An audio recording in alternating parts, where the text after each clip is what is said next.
பசங்களுக்கு திடீர்னு பொடி இட்லி சாப்பிடணுன்னு ஆசை வந்துடுச்சுங்க. எங்கள் வீட்டில் பொடி இப்படி தான் அரைப்பேன், நீங்கள் எப்படி அரைப்பீங்கன்னு சொல்லியிருக்கேன். இதுக்கு ஃபஸ்ட்டு 1 கப்பு கருப்பு உளுந்து, அது நல்லா கொஞ்சம் ட்ரை ரோஸ்ட் ஆனதுக்கப்புறம் 2 கப்பு வெள்ளை உளுந்து சேர்த்துக்கோங்க. நான் இது வந்து உடச்ச உளுந்து சேர்த்துருக்கேன், முழு உளுந்தாக இருந்தாலும் சேர்த்துக்கோங்க. எல்லாம் பொன்னிறமாகிற வரைக்கும் வறுத்துட்டு எடுத்து தனியாக வச்சுருங்க.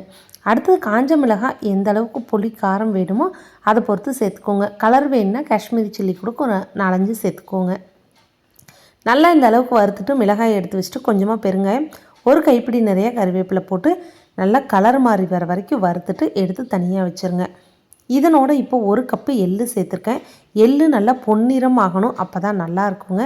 இல்லைனா வெள்ளை வெள்ளையே அங்கங்கே இருக்கும், டேஸ்ட் நல்லா இருக்காது.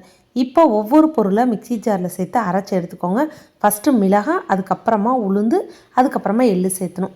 ஃபைனலாக இட்லியில் மேலே இந்த மாதிரி சாப்பிட்டிங்கன்னா டேஸ்ட் நல்லாயிருக்கும். தேங்க்ஸ் ஃபார் வாட்சிங்.